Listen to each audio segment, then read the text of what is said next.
सीतापुर गांव में रहती थी एक चुड़ैल, लेकिन इस बात से गांव के लोग अनजान थे। जब तक पूरे गांव की एक एक औरत के गहने मेरे पास नहीं आ जाते, मैं इस गांव को छोड़कर नहीं जाऊंगी, चाहे इसके लिए मुझे लोगों को गायब भी क्यों ना करना पड़े। दूसरी तरफ गांव की औरतें बात कर रही थी। अरे सुन रही हो, ये देखो, मैंने कल ही नया हार बनवाया है सोने का, कैसा लग रहा है? बहुत ही अच्छा है ना। पहले तुम पहनो, फिर शादी में अपनी होने वाली बहू को दे देना। और क्या, सोने चांदी का यही तो फायदा है, जितना पुराना उतना महंगा। लेकिन एक एक पैसा बचाकर ये लेना सच में बहुत मुश्किल हो रहा था मेरे लिए। तभी वहां पहली का पति आ जाता है। गांव में एक औरत के घर के सोने के सारे गहने चोरी हो गए। लोग बातें बना रहे कि गांव में कोई चोर घुस आया है जो घर की कोई चीज को हाथ नहीं लगाता, पर सिर्फ सोने के गहनों को ही चुराता है। अब तुम ना अपने ये गहने संभाल कर रखना। हे भगवान, ये क्या बोल रहे हैं? ये तो वही बात हो गई कि गांव बसा नहीं और लुटेरे पहले आ गए। दूसरी तरफ गांव के ही एक घर में रंजना रहती थी। उसके पति का गांव में चाउमीन का ठेला था। एक दिन उसके घर में एक औरत आती है। अरे रंजना, तो गांव में नहीं है तो सोचा तुम्हें बता दूं। गांव में बात चल रही है कि गांव में एक चोर घुस आया है जो घरों के सोने के गहने चुरा लेता है। अरे मैं तो सिर्फ ये कान की छोटी सी बाली ही सोने की पहनती हूँ, बाकी गहने तो मैंने गांव के बैंक में लाकर रखे हैं। ये क्या होता है? ना बाबा ना, हमारे गांव की औरतें तो गहने अपने पास ही रखती है। जब कहीं जाना हो तो बस अलमारी से गहने निकालो और पहन लो।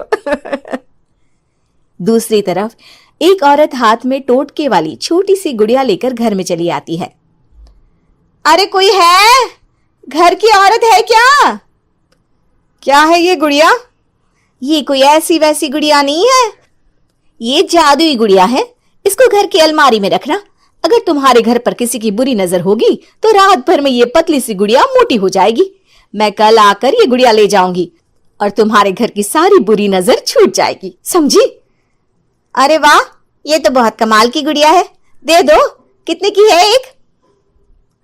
अरे नहीं नहीं नहीं, ये फ्री की है। मेरा काम इस पूरे गांव को बुरी नजर से दूर रखने का है। हाँ। भली औरत उसके हाथ से वो गुड़िया लेकर अलमारी में रख देती है। लेकिन अगली सुबह जब वो उस गुड़िया को देखती है तो पतली सी गुड़िया मोटी हो चुकी होती है। हे भगवान, ये क्या? किसने मेरे घर को बुरी नजर से बांध रखा था? तभी वो गुड़िया वाली भी आ जाती है। मैंने कहा था ना, घर पर बहुत ज्यादा बुरी नजर है। लाओ, ये गुड़िया मुझे दे दो। औरत वो गुड़िया उठाकर उसे दे देती है। गुड़िया हाथ में आते ही वो औरत उसे लेकर सीधे गांव के बाहर की खाली हवेली में चली जाती है और साधारण औरत से चुड़ैल बन जाती है। अरे पगली, गांव वाली इस गुड़िया के पेट में तेरे घर के सारे गहने हैं। इतना बोलकर वो गुड़िया को फाड़ देती है और सारे गहने निकाल लेती है। वहीं दूसरी तरफ, हे भगवान, मेरे घर के सारे गहने चोरी हो गए। उस औरत के घर के आसपास लोगों का जमावड़ा हो जाता है और लोग बातें करने लगते हैं। लो जी, ये भी घर गया। पता नहीं कौन चोर है जो इतनी होशियारी से गहने चुरा लेता है। कुछ समझ में नहीं आ रहा कि कौन है। लोग तो घर से कहीं जाते भी नहीं है, न ताला लगे न घर खाली हो, फिर भी रातों रात गहने चोरी हो जाते हैं। अरे हम तो कहते हैं लोगों को बारी बारी चौकीदारी करनी चाहिए, चोर को तो पूरे गांव वाले मिलकर पकड़ ही लेंगे। लोग बारी बारी घरों की चौकीदारी भी करते हैं, लेकिन चोरी होने का सिलसिला रुकता ही नहीं। फिर एक दिन रंजना के पड़ोस से भी रोने की आवाज आती है। अरे आज ही घर की बुरी नजर उतरी और आज ही सारे गहने भी चोरी हो गए। कैसी बुरी नजर? क्या हुआ था? तभी वहां उस औरत का पति भी आ जाता है जिसके घर में गहनों की चोरी हुई थी। हाँ, मेरी बीवी ने भी किसी गुड़िया को घर में बुरी नजर उतारने के लिए रखा था, लेकिन अगले दिन गहने चोरी हो गए। अब रंजना को कुछ कुछ बात समझ में आ जाती है।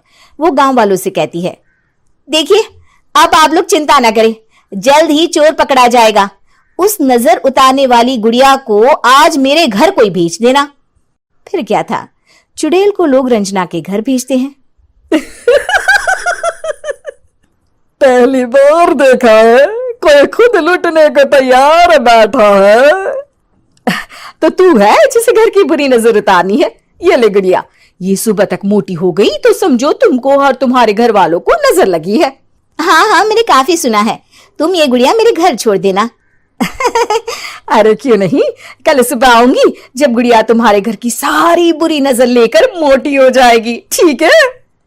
अब क्या था, रात को रंजना ने पूरी नजर गुड़िया पर रखी। वो अपने पति और गांव के कुछ लोगों को घर की खिड़की से घर के अंदर नजर रखने को कह देती है, और फिर जो नजारा सब देखते हैं वो हैरान करने वाला होता है। गुड़िया धीरे से अलमारी खोलकर बाहर आती है। अलमारी के सारे गहने लेकर घर में जहां जहां गहने होते हैं वो लेकर अपने मुंह से खा जाती है। वो जितने गहने खाती उतनी ही मोटी हो जाती और फिर अलमारी में बंद हो जाती है। गांव वाले डर के मारे वहीं बेहोश हो जाते हैं। लेकिन सुबह जब वो औरत गुड़िया लेने आती है, रंजना उसका सामना करती है। ये देखो गुड़िया कितनी मोटी हो गई है, लगता है मेरे घर में बहुत लोगों की नजर लगी है। लाला ये गुड़िया मुझे दे दे, अरे बहुत कीमती गुड़िया है ये। तेरे घर की सारी बुरी नजर मैं गांव के बाहर वाली हवेली में फेंक आती हूँ। शाम को फिर लोगों के घर इसे लेकर जाना है ना, इसमें तो मेरी जान बसती है, जान। रंजना गुड़िया को चुड़ैल की तरफ बढ़ा देती है, लेकिन फिर वापस ले लेती है और गुड़िया के हाथ मोड़ देती है। जैसे ही गुड़िया के हाथ मोड़ती है, चुड़ैल का हाथ भी मुड़ जाता है। अच्छा, तो ये वो गुड़िया है जिसमें तुम्हारी जान बसती है। अब सुन चुड़ैल, तेरी सारी हकीकत सबके सामने आ गई है। या तो गांव वालों के गहने लौटा दे, नहीं तो मैं इस गुड़िया की गर्दन मोड़ दूंगी। चुड़ैल डर जाती है। अरे नहीं नहीं, मेरी गुड़िया दे दो, मैं सबके गहने वापस कर दूंगी। ठीक है, अब भी जा और सबके सारे गहने वापस कर। चल निकल यहां से। चुड़ैल सबके गहने लौटाकर रंजना के पास आती है। ला दे मेरी गुड़िया रंजना, इसके अंदर के गहने निकाल ले, लेकिन गुड़िया वापस दे दे। लेकिन रंजना जानती थी कि जैसे ही गुड़िया चुड़ैल को देगी उसकी शक्ति वापस आ जाएगी। चुड़ैल, तू तो चुड़ैल ही रहेगी, ये मैं जानती हूँ।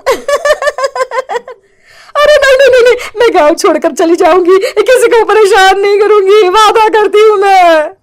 लेकिन रंजना उसकी एक बात नहीं सुनती और गुड़िया का सर उसके शरीर से अलग कर देती है। चुड़ैल सर अलग होते ही गायब हो जाती है।